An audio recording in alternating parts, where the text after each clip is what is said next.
So guys, Bigg Boss Malayalam season 6 നിലവിൽ എന്ത് നീതികേടാണ് കണ്ടസ്റ്റൻസിനോടും അതുപോലെ പ്രേക്ഷകരോടും കാണിച്ചിരിക്കുന്നത്. കണ്ടസ്റ്റൻസിനോട് എന്ന് പറയുമ്പോൾ ഇന്നലെ പ്രേക്ഷകരെല്ലാവരും കണ്ടതാണ് ജാസ്മിനെ കൺഫെഷൻ റൂമിൽ വിളിച്ചു വരുത്തി അവരുടെ അച്ഛനുമായി സംസാരിപ്പിക്കുന്നത്. ആ സംസാരത്തിൽ പുറത്തു നടക്കുന്ന എല്ലാ കാര്യങ്ങളും പറയാൻ പറ്റുന്നത് പോലെ ജാസ്മിന്റെ അടുത്ത് അവർ വെളിപ്പെടുത്തി കഴിഞ്ഞു. അതിന് ബിഗ് ബോസും കൂട്ടുനിന്നു. ഇങ്ങനെ ഓരോ കണ്ടസ്റ്റൻസും തോന്നിവാസം കാണിച്ച് പുറത്ത് നെഗറ്റീവ് വരുമ്പോൾ വീട്ടിൽ നിന്നും വിളിച്ച് കണ്ടസ്റ്റന്റിന് ക്ലൂ നൽകാനാണെങ്കിൽ എന്താണ് ബിഗ് ബോസ് ഷോയുടെ നിലവാരം? മറ്റ് കണ്ടസ്റ്റൻസിന്റെ കാര്യം വിട്, ലോകമെമ്പാടും ബിഗ് ബോസ് കാണുന്ന മലയാളി പ്രേക്ഷകരെ മുഴുവൻ വിഡ്ഢികളാക്കുന്ന പരിപാടിയല്ലേ ഇന്നലെ ബിഗ് ബോസ് ഒരു കണ്ടസ്റ്റന്റിന് വേണ്ടി ചെയ്തത്.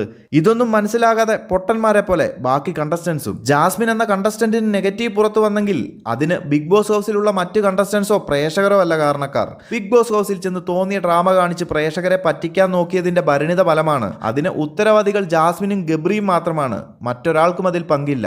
ഈ ഒരു സ്റ്റേജിലേക്ക് എത്തും മുൻപ് തന്നെ ഹൗസിനുള്ളിൽ ഉള്ളവർ തന്നെ പല രീതിയിലും വാൺ ചെയ്തതാണ്. അന്നൊക്കെ ഈ പറഞ്ഞ ജാസ്മിനും ഗബ്രിയും ഇമേജ് കോൺഷ്യസ് അല്ല, നിങ്ങൾ പറയുന്നതൊന്നും നമുക്ക് വിഷയമല്ല, പുറത്ത് നെഗറ്റീവ് ആണെങ്കിലും ഒരു ചുക്കുമില്ല എന്ന് ധാർഷ്ട്യത്തോടെ പറയുന്നുണ്ടായിരുന്നല്ലോ. ഇപ്പോൾ എവിടെ പോയി ആ ധൈര്യം? നിങ്ങൾക്ക് പുറത്ത് നെഗറ്റീവ് ആണെങ്കിൽ, നിങ്ങൾ ഇമേജ് കോൺഷ്യസ് അല്ലെങ്കിൽ ഇപ്പോൾ വീട്ടിൽ നിന്നും വിളിച്ചു പറഞ്ഞ് പുറത്തു മുഴുവൻ നെഗറ്റീവ് ആണെന്ന് അറിഞ്ഞപ്പോൾ എന്തിന് ചങ്ക് പൊട്ടി കരയുന്നു? ആദ്യം കാണിച്ച ധൈര്യം ഇപ്പോഴും കാണിച്ചുകൂടെ? പ്രേക്ഷകർ എന്ത് പറഞ്ഞാലും വിചാരിച്ചാലും നിങ്ങൾക്ക് പുല്ലാണെന്ന് ധൈര്യപൂർവ്വം നിങ്ങൾക്ക് ചുറ്റുമിരിക്കുന്ന ക്യാമറ നോക്കി പറയാമായിരുന്നല്ലോ.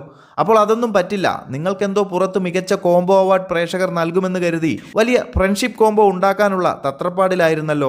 ഇപ്പോൾ അതൊന്നുമില്ല. കംപ്ലീറ്റ് നെഗറ്റീവ് ആണെന്ന് അറിഞ്ഞപ്പോൾ എന്തിനീ കരച്ചിൽ നാടകവും എല്ലാ കുറ്റവും മറ്റ് കണ്ടസ്റ്റൻസിന്റെ ചുമരിൽ ഇടാനുള്ള ശ്രമവും? ജാസ്മിനും ഗബ്രിയും ബിഗ് ബോസ് പോലൊരു ഷോയിൽ വന്ന് ലഭിച്ച അവസരം വേണ്ട വിധം വിനിയോഗിക്കാതെ പ്രേക്ഷകരെയും മറ്റ് കണ്ടസ്റ്റൻസിനെയും വിഡ്ഢികളാക്കി എന്തോ നേടിയെടുക്കാമെന്ന് കരുതി തോന്നിവാസം പ്രവർത്തിക്കുകയും പറയുകയും ചെയ്തപ്പോൾ ഓർത്തില്ല കർമ്മ ഈസ് എ ഫക്കിംഗ് ബൂമറാങ് എന്ന്. എന്നാൽ ജാസ്മിനും ഗബ്രിക്ക് നേരിട്ട തിരിച്ചടി അവരെ അറിയിച്ച് ബിഗ് ബോസ് എന്ത് നീതികേടാണ് ചെയ്തിരിക്കുന്നത്. ഈ പറഞ്ഞ കണ്ടസ്റ്റൻസിന് പുറത്ത് നെഗറ്റീവാണ്, വീട്ടുകാർക്ക് മുന്നോട്ട് പോകുന്നതിൽ താല്പര്യമില്ലെങ്കിൽ അവരെ പറഞ്ഞ് വീട്ടിൽ വിടണം. അല്ലാതെ വീട്ടിൽ നിന്നും വിളിപ്പിച്ച് ക്ലൂ കൊടുത്ത് വീണ്ടും മുന്നോട്ട് കൊണ്ടുപോകുകയല്ല വേണ്ടത്.